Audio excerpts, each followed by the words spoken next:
To conclude section 1.7, we're going to talk about absolute value inequalities. This video essentially covers two main cases. Let A be some algebraic expression, and let C be a positive real number. The first case is when the absolute value of A is less than C. Suppose we had absolute value of x was less than 4. Then just by trial and error, we can see that values of 1, -2, -3.5, and so on satisfy this inequality. However, values that are too big, like 5 or -4 or 6, don't work. So the intuition here is that when absolute value of stuff is less than a number, then everything inside that absolute value is essentially trapped between the positive and negative version of that number outside. Let's draw this on a number line. The absolute value of x less than 4, or the solutions therein, can be sketched as all real numbers between -4 and +4. So this amounts to solving the compound inequality -4 less than x less than 4. Again, to convince us that this makes sense, values of x like 1, -2, -3.5 live between these endpoints and they satisfy the absolute value inequality.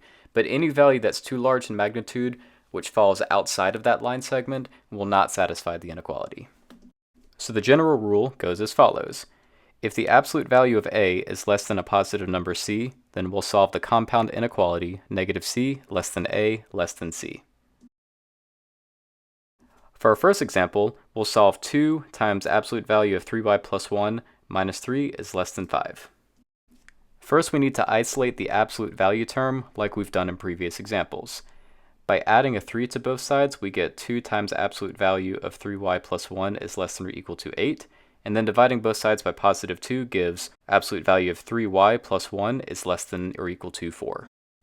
And now that this is in the prescribed form, we can split this up into the following compound inequality. We'll get -4 is less than or equal to 3y plus 1 is less than or equal to +4. Note that my original problem started with a weak inequality, so I'll use two weak inequalities to trap 3y plus 1 in between plus and minus 4. At this point, I just need to isolate y in the middle, so I'll subtract 1 from both sides, then divide by 3, and I'll get the final solution set of the interval from -5/3 to 1 included on both sides.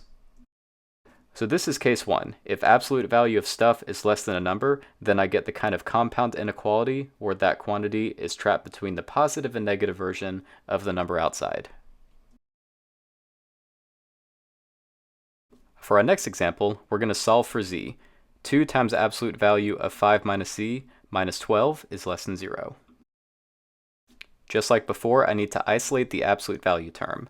I'll start by adding a 12 to both sides, and then I'll divide both sides by 2 to get the absolute value of 5 minus z is less than 6. This is in the form that I want, so I can go ahead and split this into a compound inequality. I'll get -6 is less than 5 minus z is less than +6. Next, I'll subtract a 5 from all sides, so I'll have -11 less than -z less than 1. Then I'll divide everything by a -1, and that's going to flip all my inequalities and change all my signs. And then, like I always do, I'm going to rotate this so that my negative numbers are on the left and my positive numbers are on the right. Again, that second to the last step, I haven't actually changed or flipped inequalities. I have just reflected this, but the statements are mathematically the same. Next, we can sketch our solution set on the number line so that we can see that the solution set itself is the interval from -1 to 11, open at both ends. Is there a case where something can go wrong?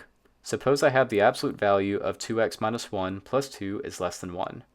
Subtracting a 2 from both sides gives me absolute value of 2x minus 1 is less than -1.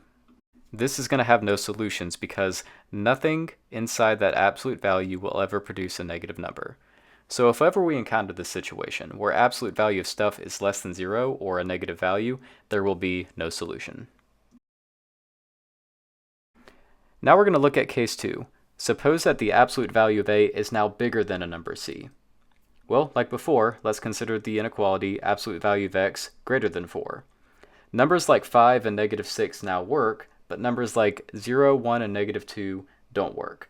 I've essentially turned my situation inside out. So let's sketch this out. The inequality absolute value of x greater than 4 has a solution set of numbers that are either less than -4 or larger than +4. So by changing the direction of the inequality, I've essentially inverted my solution set.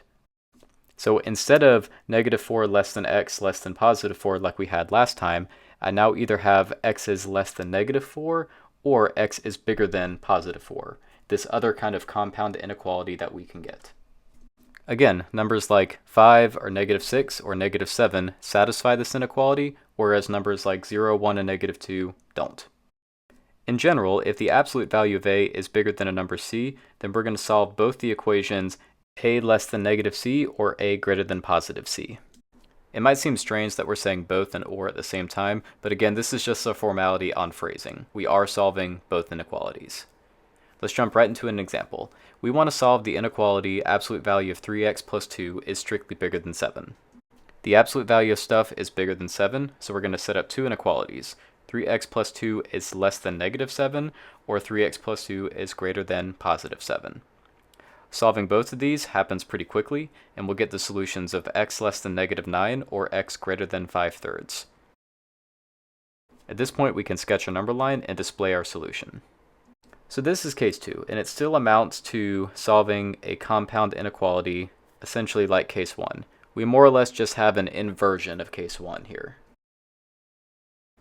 Next, suppose that we're going to solve the inequality 2 times absolute value of 3y minus 2 plus 4 is greater than absolute value of 3y minus 2 plus 11.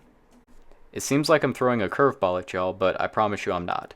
Notice that the two absolute value quantities on either side are actually exactly the same.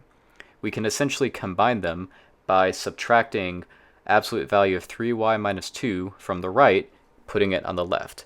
More or less, we're playing a game of combining like terms. So 2 copies of this absolute value minus 1 identical copy is going to give us the inequality absolute value of 3y minus 2 plus 4 is greater than 11. Next, let's subtract that 4 from both sides to put things into the desired form. I'm going to get absolute value of 3y minus 2 is strictly bigger than 7. At this point, I'm in a case 2 situation, so I can split. I'm going to get the following inequalities. 3y minus 2 is less than -7, or 3y minus 2 is bigger than +7. Solving that first inequality yields a solution of y less than -5/3. And the second inequality solves with a solution of y bigger than +3. Sketching this on a number line and plotting our interval is going to give us our final solution set. So this pretty much encompasses the cases that we're going to see with absolute value inequalities. I'm either in case 1 or case 2 as we've presented it. And really the curveball with this problem is that even though I had two inequalities, they were the exact same inequalities. So I can more or less combine them as if I was combining like terms.